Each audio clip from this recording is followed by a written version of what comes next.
yang gelap gulita, tanpa senter, tanpa obor, tanpa pemahaman.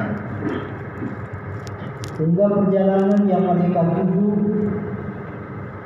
perjalanan yang mereka tempuh penuh dengan tantangan. Boleh jadi mereka terperosok, boleh jadi ada ular, ada binatang buas lainnya yang menyerang mereka, atau bahaya-bahaya yang lain. Setelah Rasulullah datang membawa senter, membawa obor, membawa penerang bahwa kita manusia berbeda dengan makhluk yang lain. Makhluk lain seperti hewan boleh jadi yang kuat berkuasa, yang kuat ibarat raja, yang kuat harus ditakuti, yang kuat harus dipatuhi. Sehingga tak heran tanpa belas kasihan kalau kita melihat kehidupan hewan di hutan, ketika singa menerkam mangsanya, ketika harimau menyerang mangsanya, ataupun hewan buas lainnya, tanpa belas kasihan. Hampir seperti itu kehidupan manusia pada saat itu. Misalnya masalah hutang. Pada saat itu seseorang yang berhutang 1.000 rupiah boleh jadi bayarnya 10 juta. Berhutang 1.000 dengan janji seminggu, sampai seminggu tak sanggup bayar, 42 menjadi 2.000. Minggu depan tak sanggup, lipat lagi menjadi 4.000, terus menjadi 8.000, terus semakin berat dan berat. Kemudian Islam datang, Rasulullah datang membawa kitab Allah. A'udzubillahi minasyaitonir rajim. Bismillahirrahmanirrahim. Ya ayyuhalladzina amanu la ta'kulu riba adha'afan mudha'afah. Tak boleh lipat gandakan hutang. Kalau hutang 1.000 dia bayar tetap 1.000. Setelah Rasulullah wafat, dilanjutkan oleh para sahabat, oleh Amirul Mukminin. Setelah Amirul Mukminin tiada, dilanjutkan oleh ulama yang sampai sekarang. Maka al-ulama'u warasatul anbiya. Para ulama adalah pewarisnya para nabi. Para ulama adalah pewarisnya Rasulullah sallallahu alaihi wasallam. Kalau Rasulullah membawa penerang, kalau Rasulullah membawa lampu agar manusia terpetunjuk, tidak terperosok, tidak diserang oleh hewan buas, itu pula yang dilakukan oleh para ulama. Kalau kita tarik benarnya, kalau kita ingin memuliakan Rasulullah, maka sekarang yang perlu kita lakukan, muliakanlah para ulama, hormati para ulama, ikuti para ulama. Karena dengan kita mencintai para ulama, maka sama dengan kita cinta kepada Rasulullah. Karena ulama adalah melanjutkan perjuangan Rasulullah sallallahu alaihi wasallam. Begitu pula sebaliknya. Kalau kita benci kepada ulama, sama dengan kita benci kepada Rasulullah sallallahu alaihi wasallam. Saudara-saudaraku sekalian, kenapa para ulama menjadi hamba yang disayang oleh Allah? Sampai mereka digelar dengan orang yang baik. May yuridillahu bihi khairan yufaqihu fid-din. Ini hadis Nabi sallallahu alaihi wasallam yang diriwayatkan oleh Imam Tabrani.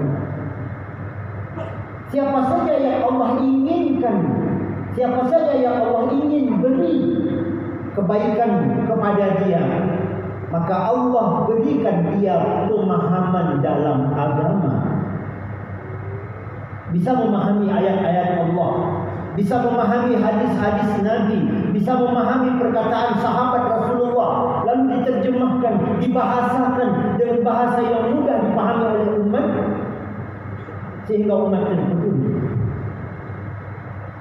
Kalau hari ini saudara-saudara sekalian, kita jauh daripada ulama, kita menjauh daripada ulama, kita benci kepada ulama, akhirnya kita benci kepada fatwa mereka,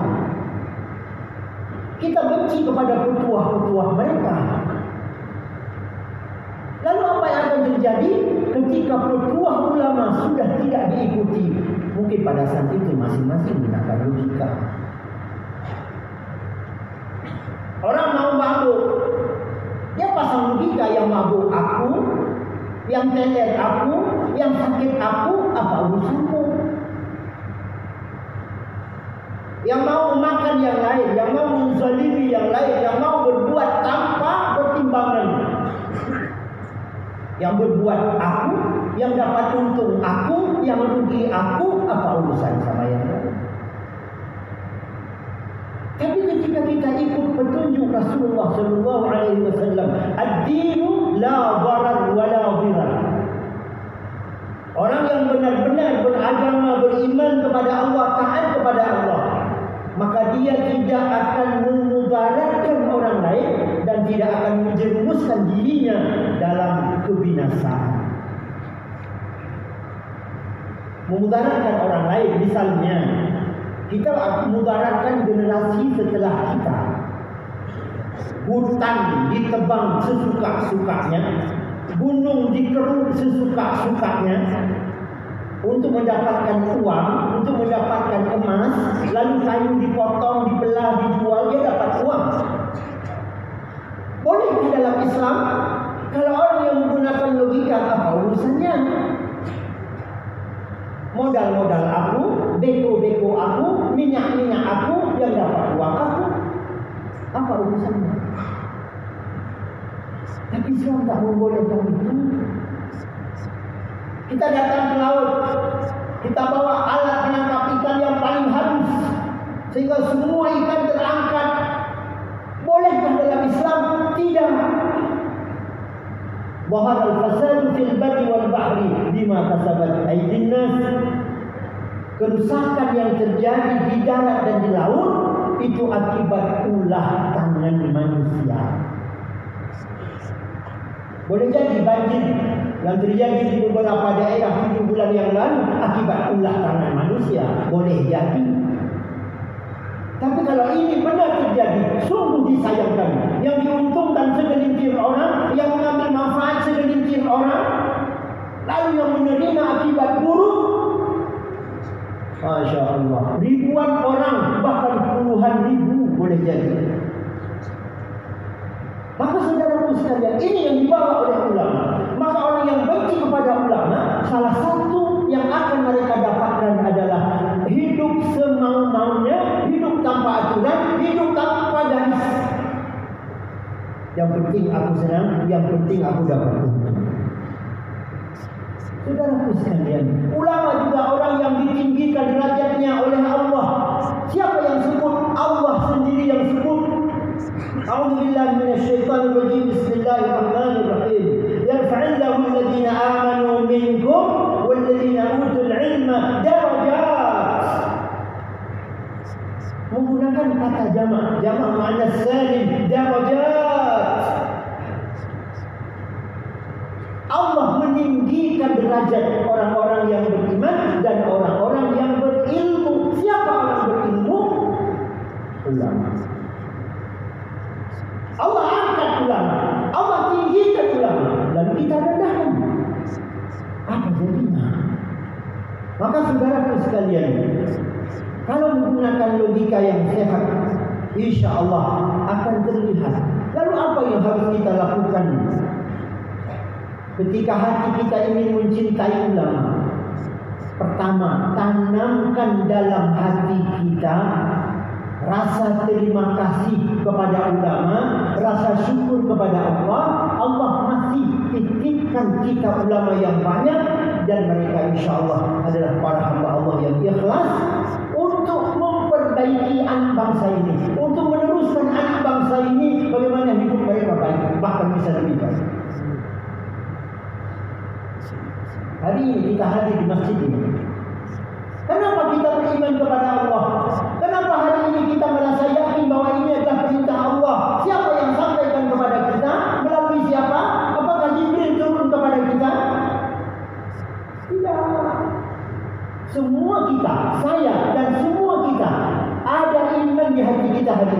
karena disampaikan oleh para ulama. Ulama itu tergantung tingkatnya. Ada yang tingkat kecil, kalau boleh saya klasifikasi, tingkat kecil, tingkat menengah mungkin, tingkat tinggi, tingkat atas. Ulama mujtahid yang bisa langsung mengambil hukum dari Al-Quran dan hadis. Tapi yang jelas, kalau kita tidak berterima kasih kepada ulama, kalau manusia tak bisa berterima kasih kepada manusia, maka dia tidak akan dapat berterima kasih kepada Allah. Maka wajarlah orang itu tidak salah, wajarlah orang yang benci ulama, tidak ada urusan, dia menjadi agen sabu-sabu, dia menjadi agen yang merusak bangsa ini, tidak ada urusan, karena dia tidak ada rasa bersyukur kepada Allah.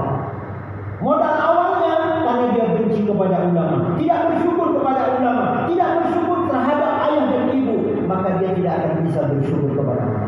Wajarlah tidak salat. Orang benci ulama tidak salat. Orang ke masjid dia tidur, orang puasa dia makan.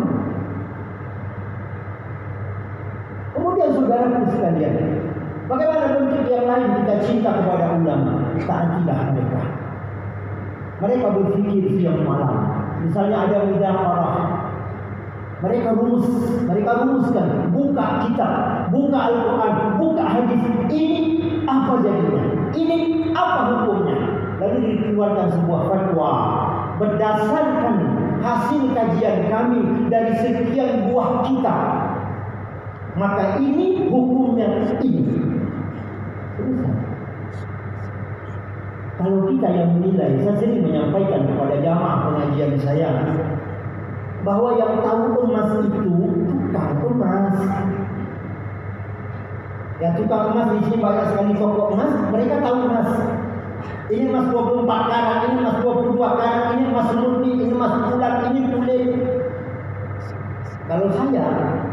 Kalau saya pribadi begitu diberikan berwarna kuning, kalung berwarna kuning, saya langsung bilang, oh ini emas bagus sekali. Tak bisa. Yang paham ulama itu siapa? Ya ulama. Masa orang bodoh, kalau bahasa kasarnya, masa orang awam menjadi penilai terhadap ulama? Yang disampaikan oleh ulama ini salah, yang disampaikan oleh si fulan ulama itu salah, karena dia fulan-fulan. Apa dasarnya? Kamu punya ilmu? Anda punya pengetahuan tentang itu? Ibarat tadi, ada orang berkata, oh emas ini bagus sekali, ini emas murni. Dia bukan tukang emas. Tentu akan terjadi kesalahan-kesalahan. Mengikuti bimbingan mereka, kemudian mengembalikan urusan umat kepada ulama. Kalau urusan umat dilogikakan, salah satu sahabat Rasulullah SAW, Sayyidina Ali karamallahu wajhah, beliau berkata, andaikan syariat ini bisa dilogikakan, andaikan hukum Allah ini bisa dilogikakan, maka sungguh perintah menyapu sepatu itu dari bawah, di telapak sepatu. Bagi bayangan sedikit para jamaah sekalian, kita mau salat pakai sepatu boleh. Ketika berwudu tidak perlu basuh kaki, cukup usap di atas sepatu, samping dan atasnya. Tapi nanti ada syarat-syaratnya, mohon dipelajari lebih jauh. Boleh bawa sepatu dalam masjid. Salat dengan sepatu, berwudu tanpa basuh kaki. Di mana dibasuh? Samping sepatu kiri kanan, depan belakang, dan atasnya. Bawah tidak diperintahkan. Di bawah yang ketika kita pijak menyentuh tangan, tidak diperintahkan disapu. Kalau tadi basahkan tangan, usap sedikit samping atas, selesai. Bawah tidak perlu, tidak masuk logika. Kata Sayyidina Ali, andaikan hukum Allah bisa dilogikakan, sungguh perintah menyapu sepatu itu di bawah. Karena yang kena tanah, yang kena semua benda ketika kita berjalan, ya di bawah. Tapi diperintahkan satu tidak di bawah, di atas, samping, depan, belakang. Berarti saudara sekalian, hukum Allah ini tidak mesti masuk logika kita. Kalau bahasa kasarnya, yang sudah diatur Allah, itulah yang paling masuk logika. Yang sudah diatur Nabi, yang dijabarkan oleh para ulama, itulah yang masuk dalam logika. Walaupun logika lahiriah kita tidak masuk.